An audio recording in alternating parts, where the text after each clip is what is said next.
Good afternoon. Thank you for the opportunity to testify today. My name is Hamida Labi, and I'm Senior Policy Counsel at the NAACP Legal Defense and Educational Fund. LDF urges this subcommittee to reject House Bill 4290 and any proposal that could prohibit or discourage support for diversity, equity, and inclusion programs in higher education. This broadly worded and potentially discriminatory legislation could threaten the very existence of critical initiatives, many of which you all have heard about today, which seek to advance equal educational opportunities and access to safe and inclusive school climates for South Carolina's very diverse student population. Contrary to the misinformation about DEI, these policies and initiatives do not provide preferential treatment to Black, Latino, AAPI, Indigenous, LGBTQ, or women professors and students. If implemented correctly, DEI policies and offices are lawful efforts by colleges and universities that can help to address persistent and unfair barriers to equal opportunity stemming from historical or ongoing discrimination against underrepresented and marginalized communities. They also may help to facilitate compliance with federal civil rights laws, including Title VI of the Civil Rights Act of 1964. And there has been federal guidance issued to talk about how DEI programs do not conflict with federal anti-discrimination law. To be clear, DEI is no silver bullet to remedy any form of discrimination. However, threatening efforts that seek to foster more belonging and inclusion for all students could exacerbate pre-existing disparities and any problems that could contribute to a hostile climate. Again, something that we've heard very specific examples about today, what students encounter on their campuses. Indeed, even with DEI policies and programs in place, Black students and professors remain severely underrepresented at South Carolina's colleges and universities. Although Black people comprise 26% of this state's population, Black students only accounted for 9.5% of students enrolled at the University of South Carolina and less than 4% of students enrolled at Clemson University. Overall, Black people comprise 21% of students enrolled in undergraduate programs and 14% in graduate programs across the state in institutions of higher ed. Importantly, a recent national study found that 1 in 5 students experience discrimination on college and university campuses, and that Black students attending the least racially diverse schools experience discrimination most frequently. This data certainly does not support the assertion that Black students and professors are provided preferential treatment on account of their race or ethnicity. Rather, the actual facts demonstrate the enduring impact of this state's history of racial discrimination and the need for this committee to focus on eliminating disparities in South Carolina's public, elementary, and secondary schools by improving academic outcomes and access to quality educational resources, thereby strengthening the pipeline to higher education for all students. Importantly, this bill's proposed DEI ban may threaten post-secondary institutions' access to federal grants and status with accreditation agencies.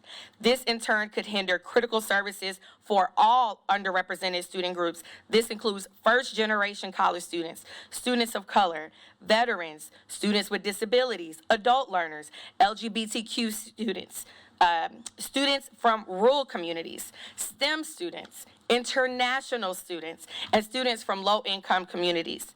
The success of our multiracial democracy relies upon pathways to academic and professional achievement that are open to all, especially communities that have historically faced barriers to resources and opportunities. This body should focus on passing legislation designed to truly dismantle the vestiges of racial segregation in higher education that persist on college campuses today. Now is not the time for South Carolina to take a step backwards. Instead, this is an opportunity to move forward so that South Carolinians can fully benefit from all of the talent and resources within this state. In conclusion, LDF will continue to work with local partners to resist concerted efforts to erase our history, censor our stories, and eliminate or chill programs that enable South Carolina's colleges and universities to welcome and meet the needs of all students. We ask this committee to vote no on House Bill 4290 and any other legislation that could threaten diversity, equity, and inclusion. Thank you. Thank you. And our last speaker. Oh, I'm sorry, Representative Johnson has a question, but no, he doesn't. I'm going to, wow, y'all are confusing me. Okay, Representative Cromer. Thank you for being here for your testimony. I appreciate what you had to say. I was just looking at some of the numbers you had mentioned with the college acceptance rates at USC and Clemson. Those are not acceptance rates, those are enrollment rates. Enrollment rates. And so do you know how many qualified students, minority qualified students were not allowed admission to the school? Do I personally know what the criteria is that the university used when they're admitting students? Or if there have been qualified students that you feel like were discriminated against because of their minority? I think there are multiple factors that contribute to the underrepresentation of students of color on campuses. First of which are the severe disparities in the K-12 system here. You're not providing equal educational opportunities to students so that they can be on equal playing field with students across the state who attend better resourced schools to be able to compete. In addition to that, I think we can both agree that there is a long history of students facing various forms of discrimination when it comes to access to higher education, as well as other areas. This is evidenced. Right. Yeah. I agree that kids being locked into their zip code and being trapped in one school I didn't say that people are trapped by their zip code. The state needs to make a more concerted effort to provide resources to students that have historically and continue to be stripped of the resources they need, quality books. This kind of connects to all of the ongoing work to water down the curriculum and whitewash the curriculum, restrict access to educational materials. We're not ensuring that students have access to the highest quality educators. My point is not around the zip code itself. We can definitely have a conversation about how housing segregation has contributed to educational inequality. But what I said is that there needs to be a concerted effort to pass legislation. Here we are, again, dealing with the boogeyman of DEI, like we did with CRT, like we did with the book bans, instead of talking about the real issues, which is how do we ensure that we are providing students their constitutional right to equal educational opportunity that they were supposed to be guaranteed since Brown v. Board of Education. I agree. We spend a lot of money per student for the average person in South Carolina not to be able to read on fifth grade level, and that is a huge issue, K through 12. I do agree on that. So I would say that my question would be, why would we just not be opposed to all discrimination on campus and leave it with that? Are you suggesting that DEI programs are a form of discrimination? Well, I think that to exclude a group, to include a group is a form of discrimination. By creating programs that many, again, have spoken to today, by creating programs and initiatives that ensure that it is addressing actual harassment, actual discrimination, and the students that experience that have a place to go, have programs that are intentional about ensuring that they are able to bring their full identity into the educational environment. That is not a form of discrimination. That was established, and I can send it to you if it's helpful, in guidance from the U.S. Department of Education that specifically addressed this issue. Title VI is the federal law that prohibits educational institutions that receive federal funding from discriminating against students. That applies for K-12 and post-secondary education. They released the guidance that established that DEI programs and provided examples of what that could look like, including culturally relevant teaching. Some of the programs we're thinking about are special ceremonies that are culturally inclusive for a particular underrepresented community that's on a campus. If we're thinking about the fact that veteran students have unique needs that perhaps I, as someone who was not a part of the military, do not have, those are the missions of those programs. And this guidance establishes that is not a form of discrimination categorically on its own.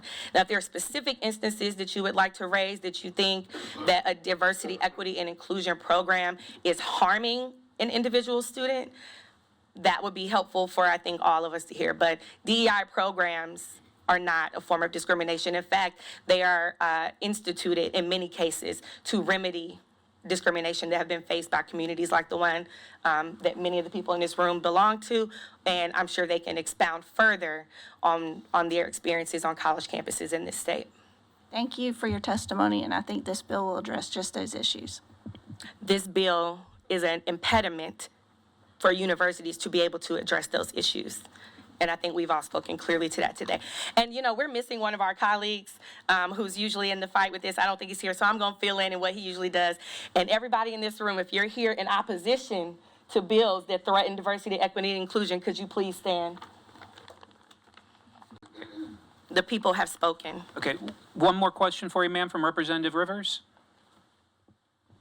Yes, ma'am. Thank you Yes. for your comments. I'm thinking of what you were saying and listening. Do you see a connection between the fact that there was once upon a time when if some people wanted to read and write or be educated, they could lose their lives. And now we're in a season where people do not want some people to be educated, and I guess preacher, where he said the sins of the fathers are revisited on the kids.